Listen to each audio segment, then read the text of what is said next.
صاحب اللہ ان کو جزائے خیر دے، پٹھان تھے، میرے راستے میں ملے جماعت میں، انہیں دو نصیحتیں کی تھی. وہ آخری نصیحتیں میں آپ کو بھی کرتا ہوں، اس کے بعد دعا کرتے ہیں. دو نصیحتیں اس نے مجھے کی. یہ کوٹلی میں اور سعید انور ایک جماعت میں چلا لگا رہے تھے، تو وہاں سال کی ایک جماعت آئی ایک مسجد میں، تو سب پٹھانوں کی جماعت تھی. تو ایک پٹھان بڑا خوبصورت، بڑا نورانی چہرہ اس کا، تو میں ایسے لیٹا ہوا تھا،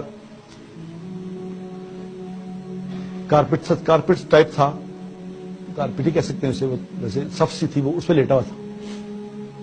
تو اس نے دیکھا کہ اور مجھے کچھ دو تین لڑکے نا دبا رہے تھے. تو اس پٹھان نے دیکھا، اس کو بزرگ ٹائپ آدمی لگتا ہے، تو اس کو میں اٹھا کے اس نے کہا بابو جی اٹھو تمہیں دو باتیں بتاؤں بڑی قیمتی. میں نے کہا پٹھان آدمی ہے کیا بتائیں، ہم کیا سمجھتے ہیں پٹھان کو، انہوں نے کہا اس نے کیا بتانا ہے. تو میں نے کہا یار لیٹے بتاؤ یار تم کیا بتانا ہے. تو اس کو بھی اس نے کہا، اس کو سمجھ گیا کہ یہ ذرا دماغی طور پہ اتنا ٹھیک نہیں ہے. اس نے کہا کہ بابو صاحب ایک بات تو یہ ہے کہ کبھی تھوڑے سے مزے کے لیے گناہ نہ کرنا، تھوڑے سے مزے کے لیے گناہ نہ کرنا، کیونکہ مزہ ختم ہو جائے گا، گناہ باقی رہ جائے گا. میں نے جب اس کی یہ بات سنی، میں اٹھ کے بیٹھ گیا ایک دم. میں نے کہا پھر بتاؤ کیا کہا.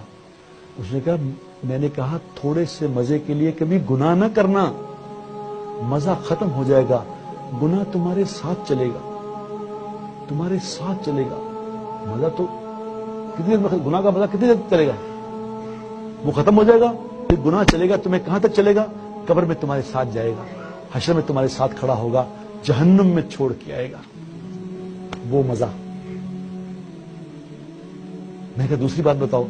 اس نے کہا بابو صاحب دوسری بات یہ ہے کہ کبھی تھوڑی سی مشقت کے خوف سے، کبھی تھوڑی سی مشقت کے خوف سے نیک عمل نہ چھوڑنا، کیونکہ مشقت ختم ہو جائے گی، عمل باقی رہ جائے گا، عمل تمہارے ساتھ چلے گا.